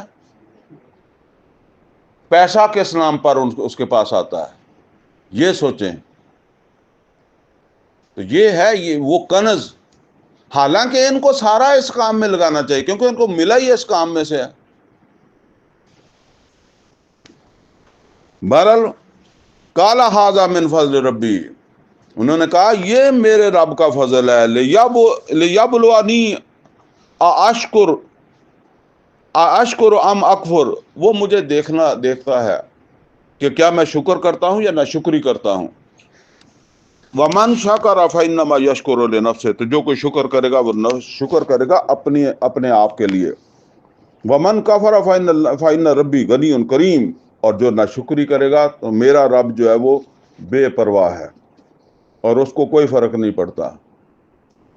قال نکروا لها عرشها، تو سلیمان علیہ الصلوۃ والسلام نے کہا کہ وہ جو تخت ہے جو اٹھا کے لایا وہ، تو اس نے کہا کہ اس کی جو مطلب بظاہر حیت ہے، یعنی کوئی اس کی سیٹنگ ویٹنگ بدل دو، کوئی کرسیاں ادھر ہے ادھر لگا دو، ادھر والی ادھر کر دو، کوئی آگے پیچھے جس طرح بھی ہوگا نا، مطلب مختلف چیز نظر آئے۔ ننظر، ہم دیکھیں گے، اتہتدی ام تکون من الذین لا یہتدون، کہ وہ پہچان پاتی ہے یا ان میں سے ہے جو پہچان نہیں سکتے، اپنی جزا کے نے اپنی شے بھی نہیں پہچان دی۔ فلما جات، تو جب وہ آ گئی، کیلا اھاکذا عرشک، تو اسے کہا گیا کہ تیرا تخت بھی ایسا ہی ہے۔ قالت کأنہ ہو، تو اس نے کہا یہ تو وہی لگتا ہے، انہیں پہچان گیا، اس نے کہا تخت تو وہی ہے۔ پھر بعد میں اسے تسلی ہو گئی ہاں وہی ہے، ہم نے منگوایا۔ وَأُوتِينَا الْعِلْمَ مِنْ قَبْلِهَا، تو وہ کہتی ہے کہ ہمیں پہلے علم ہو گیا تھا، یعنی سلیمان علیہ الصلوۃ والسلام کی جو قوت، طاقت، صلاحیت ہے، اس کا پہلے علم ہو گیا تھا، اسی وجہ سے ہم نے لڑنے کی بجائے جو ہے نا وہ اسی کو ترجیح دی کہ ہم حاضر ہی ہوں۔ وَكُنَّا مُسْلِمِينَ، اور اسی لیے ہم حاضر ہو گئے۔ یہ مسلمان وہ نہیں جو مسلمان ہو گیا، مسلمان وہ بعد میں، مطلب اسی لیے ہم فرما بردار، تو نے کہا تھا فرما بردار ہو گیا تو میں آ گئی، اسے واسطے فرما بردار ہو کے آ گئی ہوں۔ وَصَدَّهَا، اب سلیمان علیہ الصلوۃ والسلام اس کو منع کرتے ہیں، روکتے ہیں، سمجھاتے ہیں کہ یہ تو تمہارا وہ جو مذہب ہے، دین ہے، وہ غلط ہے۔ وَصَدَّهَا مَا كَانَتْ تَعْبُدُ مِن دُونِ اللَّهِ، تو سلیمان علیہ الصلوۃ والسلام نے اس عورت کو روک دیا جس کی وہ پوجا کرتی تھی اللہ کے علاوہ، وہ سورج کی پرستش کرتے تھے، روک دیا۔ انہا کانت من قوم کافرین، بے شک وہ کافر قوم میں سے تھی، یعنی وہ اکیلی نہیں، وہ پورا ملک ہی کافروں کا تھا۔ قیل لها ادخل السرح، تو اسے کہا گیا کہ محل کے اندر داخل ہو جاؤ۔ اب ظاہر ہے وہ ملاقات کے بعد اس کے کسی جگہ ٹھہرانا تھا، اس کی ظاہر ہے وہ ملکہ تھی، اس کی شان کے حساب سے ہی پھر اس کو جگہ دینی تھی، تو اسے محل میں لے جایا گیا۔ فلما رأته حسبته لجا، تو جب اس نے دیکھا تو اس نے محسوس کیا کہ یہاں پانی ہے بڑا گہرا۔ اب یہ پانی گہرا اصل کے اندر نہیں تھا، یہ تھا سایہ۔ اور سایہ اس طرح سمجھ لیں کہ آج کل یہ لگاتے ہیں نا وہ پتھر، تو اس کے اوپر پالش کر دیتے ہیں، تو بعض اوقات آپ جب دور سے دیکھتے ہیں نا تھوڑی روشنی پڑتی تو ایسا لگتا ہے کہ یہاں پانی ہے۔ تو سلیمان علیہ الصلوۃ والسلام نے جو محل بنایا تھا وہ تھا رگڑ رگڑ کے جنہوں نے شیشہ ہی بناتا، تو وہ تو پھر ایسے ہی لگنا تھا۔ تو اس کے پاس ابھی یہ ٹیکنالوجی نہیں تھی، اس عورت کے پاس، اس کو نہیں سمجھی نا، تو اس نے کہا کہ یہ اب آگے تو پانی ہے، مطلب اپنے دل میں اس نے کہا، ان سے نہیں کہا۔ تو وہ جلدی سے اپنا وہ نا جدو پانی چ لنگن والے پھر بندہ تھلے ستھن ساتھن یا جو بھی لباس ہوتا ہے وہ تھوڑا اونچا کرتا ہے، ٹھیک ہے، کہ یہ نہ پجے۔ ہاسی بات ہو لجا، تو اس نے کہا کہ یہ تو گہرا پانی ہے، جتوں لنگ کے جانا پائے گا۔ وکاشفت عن ساقیہا، تو اس نے اپنی پنڈلیاں سے کپڑا اٹھا لیا۔ قال انہو، تو سلیمان علیہ الصلوۃ والسلام کہنے لگے نہیں، گھبرانے کی ضرورت نہیں ہے، انہو سرح ممرد من قواریر، یہ وہ ایسا محل ہے کہ اس میں شیشہ جڑا ہوا ہے، یہ شیشہ ہے جو تجھے پانی لگتا ہے، پانی نہیں۔ قالت رب انی ظلمت نفسی واسلمت مع سلیمان للہ رب العالمین، یہاں اب وہ مسلمان ہوتی ہے، ٹھیک ہے نا۔ تو اس نے کہا کہ اے میرے رب، میں تو اپنے اوپر ظلم ہی کرتی رہی، یعنی اتنی ترقی، اتنی دور پہنچ کر بھی سورج کو ہی ہم نے سمجھے رکھا، اب یہاں سلیمان علیہ الصلوۃ والسلام کے پاس آ کر مجھے پتہ چلا ہے کہ صحیح معنوں میں جس کی مجھے پوجا کرنی چاہیے، جس کی مجھے عبادت کرنی چاہیے، جس کے آگے مجھے جھکنا چاہیے، وہ رب العالمین ہے۔ تو میں سلیمان علیہ الصلوۃ والسلام کے ساتھ جو ہے وہ جہانوں کا جو رب ہے اس کے اوپر ایمان لاتی ہوں، اس کی فرما برداری میں جو ہے وہ میں آتی ہوں، اس کے آگے اپنے سر تسلیم خم کرتی ہوں۔ یہی مقصد تھا جس کے لیے سلیمان علیہ الصلوۃ والسلام نے جو ہے وہ اس کو دھمکی دی، اور اسی کے لیے اس کو جو ہے وہ بلایا تھا، اور یہی ایلیگیشن آ کر جو ہے وہ ہدہد نے بھی لگایا تھا۔ وہ بڑی، آپ نے نوٹ کیا ہوگا کہ اس نے بڑی تفصیل کے ساتھ بتایا، اس نے یہ نہیں کہا کہ ان کے پاس مال بہت ہے، دولت بہت ہے، ایسا ہے ویسا ہے، اس نے کہا کہ یہ وہ سورج کو پوجا کرتے ہیں، اور پھر وہ آگے اس نے یہ بھی کہا کہ ان کو اتنی عقل نہیں ہے، اتنی سمجھ نہیں ہے کہ وہ جو ہر غائب کو جاننے والا ہے، جو ہر چیز کو ظاہر کر دے گا، یہ اس کی پوجا نہیں کرتے۔ تو یہ سمجھ لیں ایمان والوں کی ذمہ داری ہے۔ اللہ تعالیٰ کی توحید کا غلبہ، یہ توحید کا غلبہ مکے میں نہیں ہوا۔ میں کئی دفعہ آپ کو بتا چکا ہوں کہ دیکھیں اللہ اکبر کے دو مطلب ہیں، دو مختلف مقامات کے اوپر دو مختلف اللہ اکبر کے مفہوم ہے۔ ایک مکہ میں مفہوم ہے، محمد اور رسول اللہ صلی اللہ علیہ وسلم، کوئی صحابی مکہ کے اندر جا رہا ہے اور وہاں 360 بت پڑے ہیں، وہاں کھڑا ہو کر کہتا ہے اللہ اکبر۔ یہ اللہ اکبر جو ہے نا، یہ ایک فرد کا نظریہ ہے، یا اس کا ایمان ہے، یا اس کا دعویٰ ہے کہہ لیں، لیکن ماحول کیا کہہ رہا ہے؟ ماحول تو کہہ رہا ہے کہ اگر اللہ اکبر ہے تو یہاں بت کیوں پڑے ہوئے ہیں؟ اللہ تو کہتا ہے میرے ساتھ کوئی معبود نہیں ہے، تو یہاں 360 بت پڑے ہوئے ہیں۔ تو یہ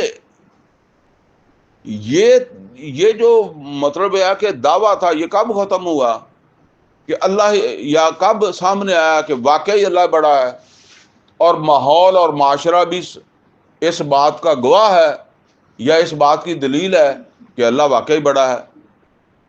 جب عرب میں سے جو شرک تھا اور شرک کرنے والے جو تھے، یعنی جن کو شریک بنایا جاتا تھا ان کا بھی خاتمہ ہو گیا، اور جو شریک بنانے والے تھے ان کا بھی خاتمہ ہو گیا۔ یہ دو چیزیں سمجھ لیں۔ سن 8 میں مکہ فتح ہوا ہے، سن 8 میں بت ہی صرف نکالے گئے ہیں، شرک کرنے والے نہیں نکالے گئے۔